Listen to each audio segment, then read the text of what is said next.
Hello students, welcome back to the plant pathology class. तो पिछली class में मैंने आप लोगों को बताया था कि हम लोग जो है तो बेसिक से स्टार्ट करेंगे। ठीक है, तो यूजी के जो स्टूडेंट्स होते हैं ना उनको स्टार्ट किया जाता है आई थिंक फंडामेंटल से। तो मैं सबसे पहले फंडामेंटल से स्टार्ट करती हूँ।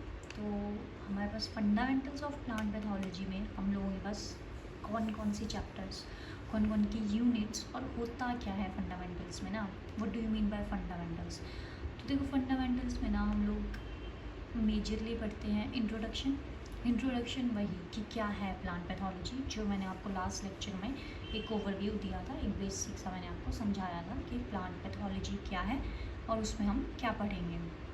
ठीक है, तो वैसा ही आप यहाँ भी देख सकते हो, is the study of plant disease, उनके कॉजेज़ की, उसके मैकेनिज़्म की और उसके कंट्रोल मेजर्स की। ठीक है, तो हम पहले तो डिजीज़ पढ़ेंगे, उनके कॉज पढ़ेंगे। उनके कॉज क्या हैं? कॉज उनके मैंने आपको दो तरह के बताए थे, बायोटिक, एबायोटिक। मैकेनिज़म्स कैसे कैसे हैं कि कैसे हमारे पास डिजीज़ फैल रही है, कैसे पैथोजन एंटर कर रहा है, various kind of mechanisms are there. ठीक है, तो और इंटरेक्शन कैसे हो रही है हमारे पास एक प्लांट की, होस्ट की और एनवायरनमेंट की। तो तुम लोगों को अभी तक वैसे पता होगा कि होस्ट, पैथोजन और एनवायरनमेंट, इन तीनों की जो इंटरेक्शन होती है हम लोग उसको जो है तो डिसीज़ ट्रायंगल भी बोलते हैं। उसके बाद हम इम्पॉर्टेंस देखेंगे प्लांट पैथोलॉजी की कि इम्पॉर्टेंस क्या है। अरे हाँ यार, इम्पॉर्टेंस तो ऑब्वियस है ना, है बीमारियाँ लग जाएगी तो कहाँ से क्रॉप होगी, क्रॉप नहीं होगी, ग्रेन्स नहीं आएंगे, क्या खाएंगे लोग। तो वो जो तुमको बोलता होगा ना कोई प्लांट पैथोलॉजी इतना भी इम्पॉर्टेंट नहीं है, तो उनको बता देना कि बीमारियों से तुम्हें हम ही बचाते हैं। ठीक है, तो देखो सबसे बड़ी बात कि क्रॉप के यील्ड को बढ़ाने में, उसकी क्वालिटी को बढ़ाने में, क्योंकि प्लांट पैथोलॉजी सिर्फ it's not only about the disease कि जो आपको डिज़ीज़ आ रही है प्लांट में, या बस आपको बीमारियों का पढ़ना है, आपको उसका कंट्रोल भी पढ़ना है, आपको एडवांसेस भी पढ़ने हैं कि कैसे उनको आगे कंट्रोल किया जा सकता है। मॉलिक्यूलर लेवल पे भी आपको पढ़ना होता है।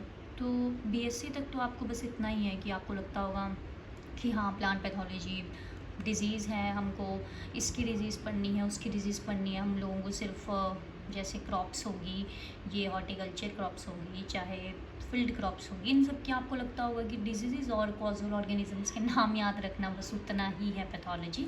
ऐसा नहीं है, पैथोलॉजी बहुत वास्ट है अपने में ही। तो फिर उसके बाद हम इम्पॉर्टेंस की बात कर रहे थे। इम्पॉर्टेंस में देखो इकोनॉमिक लॉसेस तो भाई बचेंगे ही, ठीक है। Food security, aids in the development of the disease resistant varieties, very well point. तो ऑब्वियस है भाई, अब डिज़ीज़ रेजिस्टेंट वेराइटीज़ तो बनानी ही पड़ेंगी। और ये वेराइटीज़ बनेंगी कब? जब पता लगेगा ना यार कि डिज़ीज़ कौन सी आ रही है। और वो कौन बताएगा? पैथोलॉजिस्ट। कौन सी डिज़ीज़ आई है, इस डिज़ीज़ की वजह से कितना लॉस हो रहा है, ये डिज़ीज़ इसके लायक है भी कि हाँ इसकी वजह से कोई नई वैरायटी रिलीज़ होनी चाहिए। समझ रहे हो बात को? तो अभी मैं आपको सिर्फ एक ओवरव्यू दे रही हूँ ना फंडामेंटल्स का, और अगर आपको इस तरह के ओवरव्यूज़ और इस तरह की ये जो मैंने पीडीएफ्स बनाई हैं, अगर आपको ये चाहिए होंगी तो मैं ये आपको प्रोवाइड भी कर सकती हूँ, आप कमेंट में मुझे लिख के दे सकते हो। फिर उसके बाद हमारे पास होता है scope of plant pathology. Scopes क्या हैं? स्कोप भाई देखो हमारे पास आइडेंटिफिकेशन, क्लासिफिकेशन, वही बात होगी कि बीमारी का पता ही नहीं होगा तो इलाज क्या होगा। तो आइडेंटिफाई करना, उनको क्लासिफाई करना कि हाँ तुम सोचते रहे ये बीमारी नहीं है, ये तो बस ऐसे खाद की कमी है, नहीं भाई बीमारी है। तो वो क्लासिफाई तो करना पड़ेगा ना डिज़ीज़ को कि एबायोटिक स्ट्रेस के कारण है या बायोटिक स्ट्रेस के कारण है, पता तो हो पहले। ठीक है, फिर उसके बाद स्टडी करना है डिजीज़ साइकिल्स को, पैथोजन की लाइफ हिस्ट्रीज़ को। ऑब्वियस सी बात है भाई, जिसकी वजह से बीमारी हुई है उसके बारे में पता ही नहीं होगा तो उसका इलाज क्या करोगे? तो हम लोगों को स्टडी करनी पड़ती है डिज़ीज़ की साइकिल भी। डिज़ीज़ साइकिल बोलो चाहे तुम लाइफ साइकिल बोलो, कि वो कैसे बढ़ा, कैसे बना पैथोजन, कहाँ से आया, कहाँ से उसने एंट्री ली, कितना टाइम लगाता है रिप्रोड्यूस करने में, कितना टाइम लगाता है इन्फेक्शन करने में। तो ये सारी उसकी लाइफ साइकिल होती है। ठीक है, उसके बाद हमारे पास आता है development of disease management strategies. अब देखो डिज़ीज़ को मैनेज करने की ना अलग अलग तरह की स्ट्रेटजीज़ हैं, कल्चरल, बायोलॉजिकल, केमिकल। ठीक है, हमारे पास ये जो केमिकल है ना, ये सब चीज़ें थोड़ा अभी के समय में चलनी ज़्यादा स्टार्ट हुई हैं। पहले देखो इतना ज़्यादा केमिकल तो नहीं थे, ना लोगों को इतना ज़्यादा नॉलेज थी केमिकल की, तो किस चीज़ों से लोग करते थे, कल्चरल प्रैक्टिसेस हमारे पास ज़्यादा फॉलो होती थी कि हाँ भाई इधर को सोइंग कर दो, या इस तरह से क्रॉप लगा दो, या इस क्रॉप के साथ ये वाली क्रॉपिंग लगा दो, ठीक है। अल्टरनेट होस्ट जिनको हम बोलते हैं प्रोवाइड कर दो, ठीक है, कि जो पैथोजन है वो उस क्रॉप को अटैक करे, ना कि मेन क्रॉप को अटैक करे। मिक्स्ड फार्मिंग हम करते थे, तो ये सब प्रैक्टिसेस हम पहले करते थे डिजीज़ से बचाने के लिए, ठीक है ना। फिर उसके बाद हमारे पास थोड़ा बायोलॉजिकल चली। बायोलॉजिकल में हम क्या करते हैं, बायोलॉजिकल में हम है ना लिविंग के अगेंस्ट लिविंग को ही यूज़ करते हैं। बैक्टीरिया के अगेंस्ट आप बैक्टीरिया को ही यूज़ करोगे, फंगस के अगेंस्ट आप फंगस को ही यूज़ करोगे, या आप फंगस के अगेंस्ट बैक्टीरिया को भी यूज़ कर सकते हो। मतलब जब आप किसी लिविंग चीज़ को किसी लिविंग चीज़ के अगेंस्ट ही यूज़ कर रहे हो ना, उसको कंट्रोल करने के लिए, तो वो हमारे पास बायोलॉजिकल कंट्रोल हो जाता है। फिर केमिकल मेथड्स में हमारे पास आ जाते हैं केमिकल, इंसेक्ट हो गए, उनको कंट्रोल करने के लिए इंसेक्टिसाइड। सॉरी गाइस, मुझे 1 सेकंड का ब्रेक दे।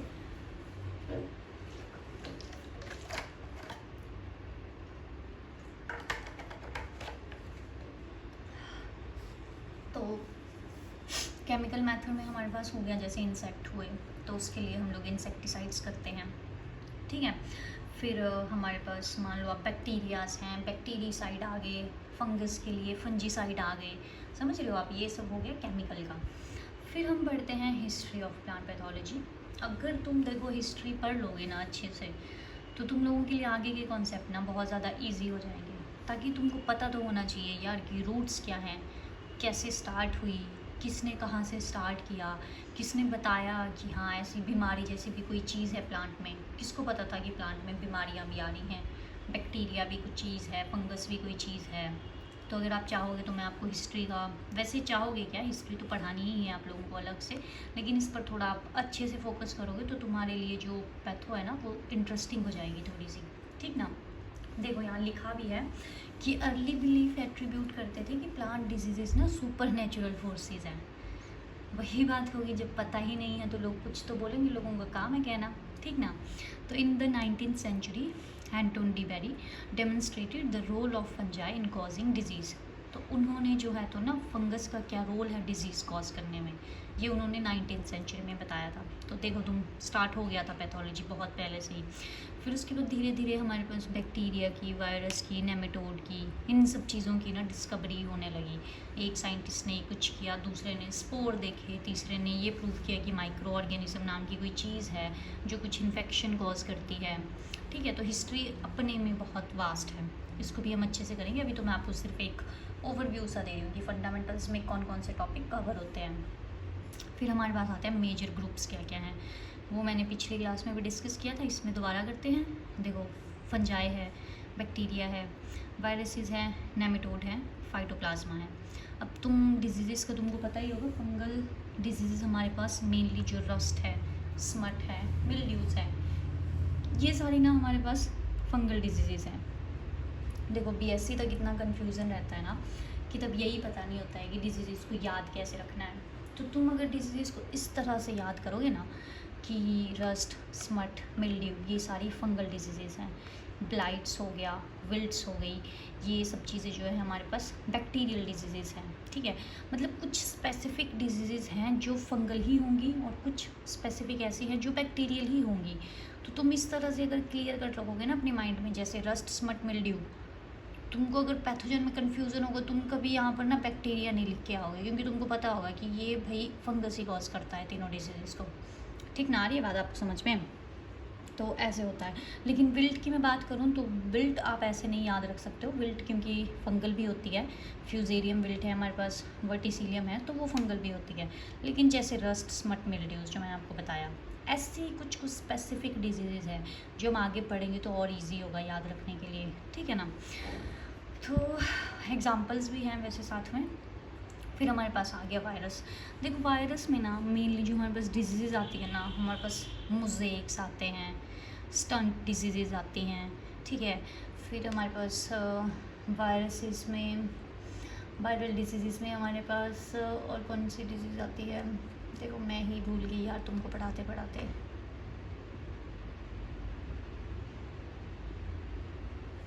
चलो खैर छोड़ो, बाद में देख लेंगे।